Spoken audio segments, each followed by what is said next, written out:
Okay, so I'm gonna show a little bit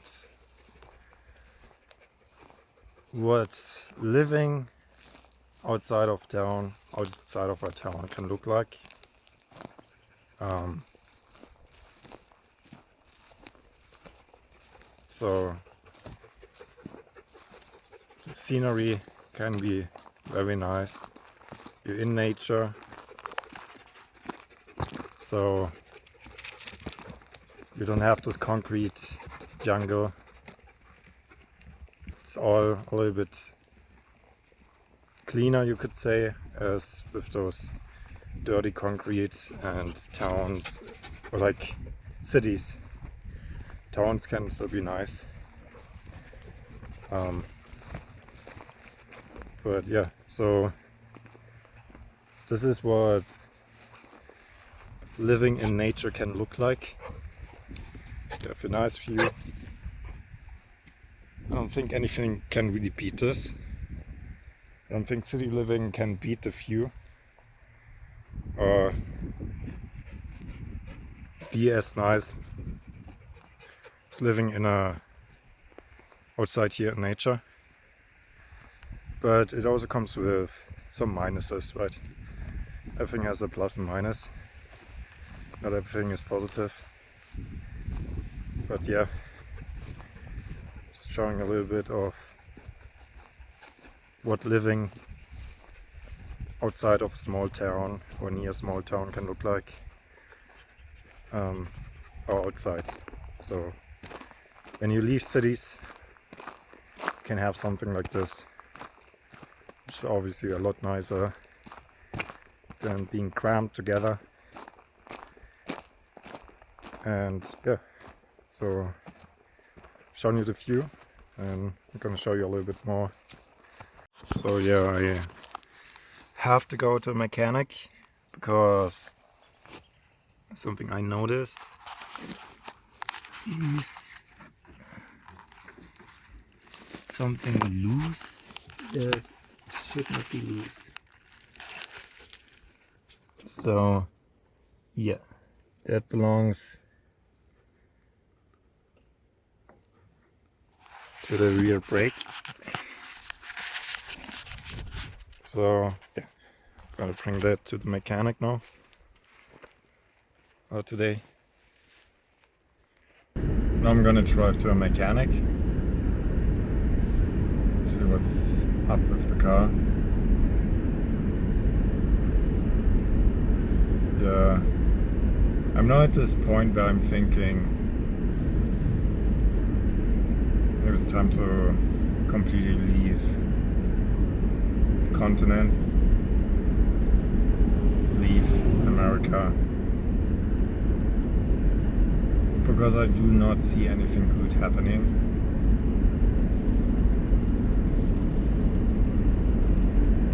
I don't know what it's exactly like in cities, because I haven't been living in a city in years. But if anything, from what I see personally already, then there's nothing to be had living in a city. The women are all influenced by feminist stuff. If you want a unit, you want like a great living together with a woman, then like it's not gonna happen because they don't commit, right? So there might be exceptions,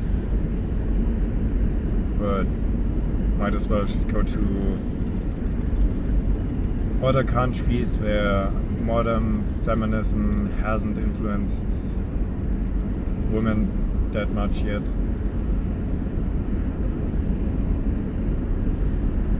Maybe countries where still some moral values exist, some more Christian aligned countries.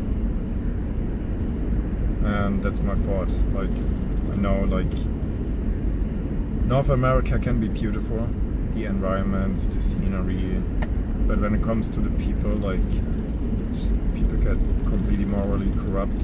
And when you see women priding themselves about having cheated on men, and it's like becomes like a common thing, then like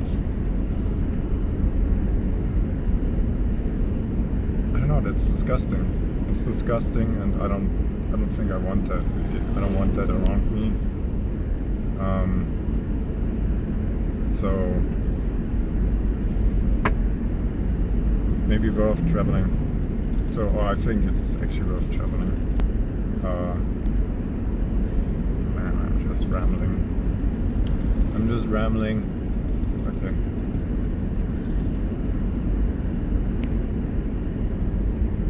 So if you're single,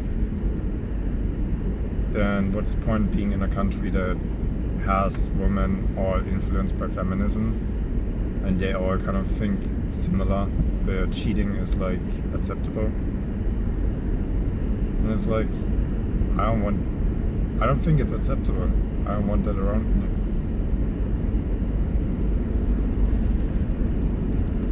I don't think it's acceptable. And like, I don't want to judge people, like, but those are not the kind of women that I want in my life, or not as, or have a woman that's being influenced by other women in that fashion. It's like, oh, you unhappy? Well, oh, you talk to this other guy and you're unhappy. Well,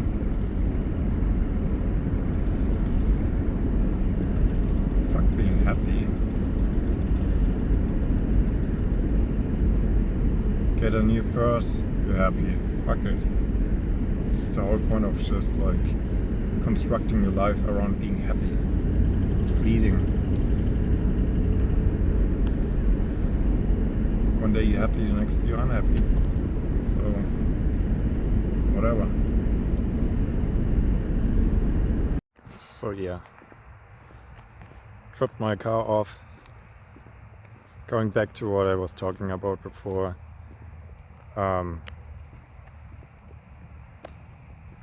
Yeah, so if modern feminism is making women act out or be disloyal, not committing to anything, then you can't really bring any woman over here into this country, because they're all going to be influenced by other women with the same mentality. There's no shame around, or most women that I see, they feel no shame over what they do. So yeah, then if you can't have any good woman in North America, then maybe as a man you have to move, right? You have to move where there's a better culture, where better values are going around, and that's maybe the solution. There's no point in, from what I see, from my personal experiences, every woman does not have a long-term plan on anything. They don't commit, things don't work out, then, or they're unhappy, they leave. So yeah, if there's no long-term commitment, no long-term plan to have a family, or being a unit, being a team, then I don't really see a point in bringing them over here. Okay. Small town. The park is nice. It's a nice park. In general, I like the flair or the vibes of a small town. Everything is more relaxed. There seems to be less craziness, but then again, there are also negatives to it. So if you want people in your age, then you're not gonna find them really that much. Most people are retiring in these smaller towns, or their families So it's great for that, I think. But if it's for as a single, or I think they call it bachelor, if you're bachelor, then it's not the right thing. Because you want like-minded people, you want friends, maybe with the same goals, but yeah, it's mostly families and older retired people that live here.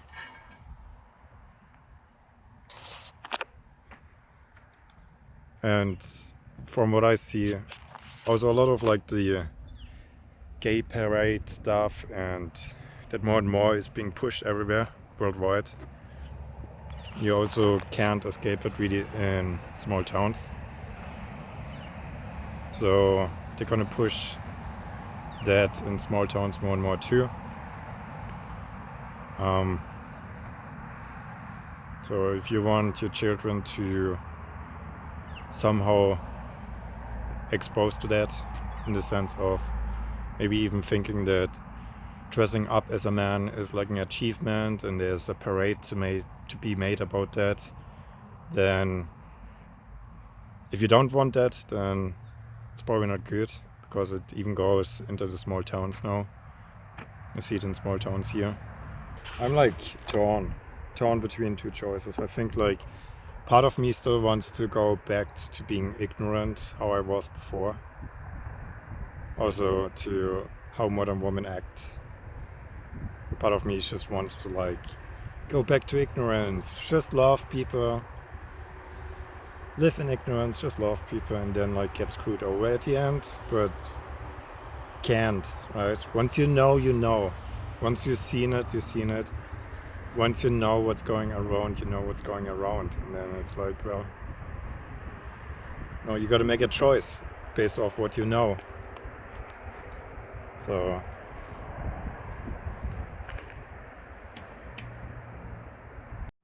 another thing I was thinking of is expectations. We can oftentimes find ourselves like not acknowledging reality if we don't expect exactly what we see. So if someone behaves a certain way and we expect a different kind of behavior, we expect the person to be different than from who they are or how they behave, it's not going to be helpful. It's just going to keep someone in a loop, rather than acknowledging like, you know what they've shown you is the kind of behavior that you can expect from them, and if they suddenly act different, then that's out of your expectation. But to expect something is almost like an overlay. To put an expectation on someone and keeping that and holding on to that expectation, even though they've shown you that they are not like that, or even where you live or what you go through every day or what you do every day, to expect a different outcome makes no sense. So you might as well expect exactly the same as you had before, instead of running around with an expectation, because I think like it can feel like suffering too. For once, it's almost like not acknowledging reality for what it is and taking actions based out of reality, but it's almost like hopeful thinking. Especially if you are in a bad relationship, then you might hold on just to the image or an expectation that you have how someone could be, but that's not aligned with reality, right? So yeah, just some thoughts to expectations, and I'll see you in the next video. Okay, so got my car back, I'm back. Yeah, and now I'm gonna edit